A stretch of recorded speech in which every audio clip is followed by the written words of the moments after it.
Welcome to the Rig and Farm YouTube channel. In this video, we'll show you our tractor mishap, the fire on our farm, some new animals we'll be getting, and the huge disappointment with our new front deck. In early March, we'll be getting 25 Cornish cross chickens. This is the same breed we raised and processed last year. We'll put a link in the video description below to check that out if you haven't already. We'll also be getting 10 Red Ranger chickens. They take about 50% longer to grow out than the Cornish cross, but they have a slightly different build and might even taste better. Make sure you subscribe if you don't already, because we'll be doing a side-by-side comparison of the cost difference between raising the two breeds, as well as the quality of the meat. In June, we'll be getting our very first batch of turkeys. We ordered 10 assorted breeds that will include white-breasted and bronze-breasted, with the possibility of getting an artisan or Orlop bronze turkey in the shipment. All the birds that we ordered are a straight run, meaning that they are unsexed. Male chickens and turkeys are significantly larger than the females, so we could end up with some 40-pound turkeys if we let the toms grow to their full potential. Our baby bunnies are weaned and eating adult rabbit food and drinking from a waterer, so they're officially for sale. We're also getting some farm cats soon that'll keep our rodent population to a minimum. The county where we live was offering low-cost spay and neuter certificates, so we bought 2 of them to save money when the time comes to fix the kittens. The indoor growing setup is proving to be successful. This lettuce is ready to harvest, but we're going to let it grow just a little longer and then plant some more. The greens are about ready to transplant and move into our greenhouse.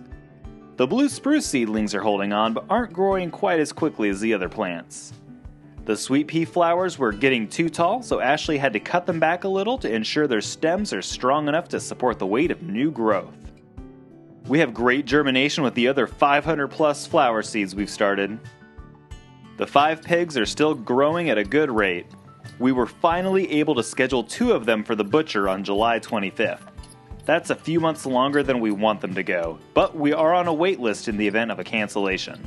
In about a month and a half, Chicharron here will be ready to go. Our runt luau might need the extra time to get to the right weight. It was time to move the pigs into a new paddock, so the pallet gate was removed from the entrance to paddock 2 and placed at the entrance of paddock 1 to cut off their access to the area where they've spent the last 2 weeks. Let's check out this new paddock. We had to get a little creative with some of the uneven ground.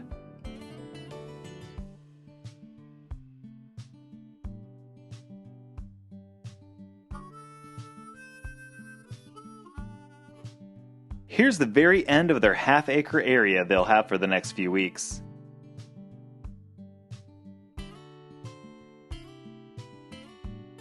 We still need to install one more line of fencing to split this section into 2 half-acre paddocks.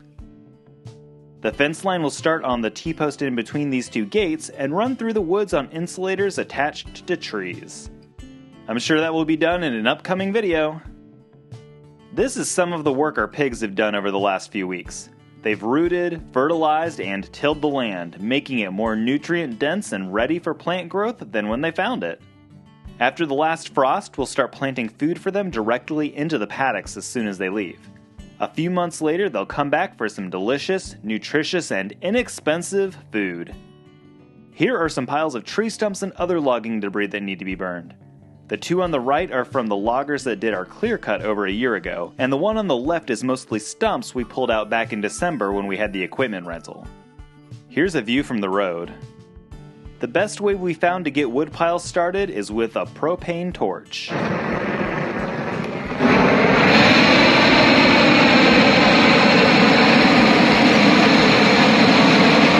This dry wood and pine straw burns extremely well. The middle pile has a lot of stumps in it, but the smaller pieces had no problem catching fire.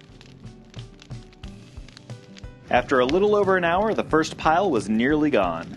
The middle pile was still burning, but those stumps had a hard time catching. We stirred up the piles and got some more flames to burn the larger debris. I risked burning like a Salem witch to get this footage for you. These burning coals were very hot.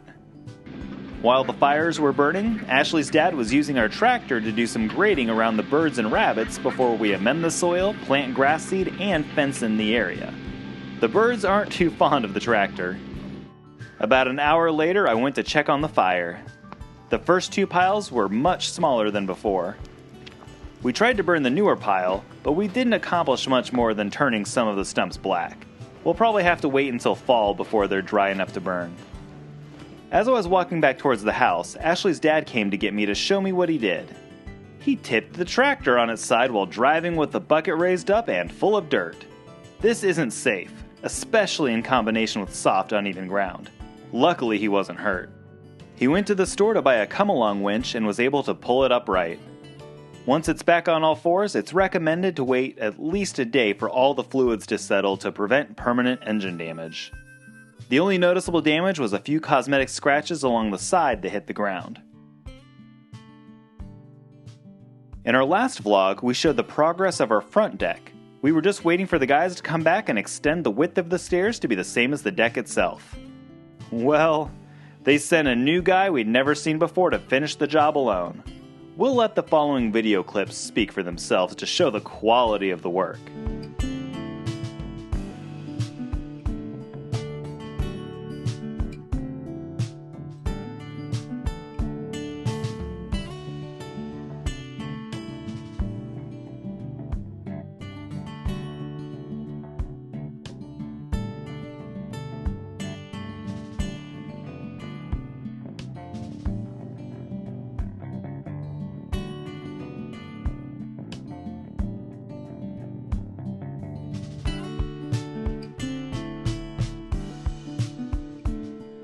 Thank you so much for watching, and we'll see you next time!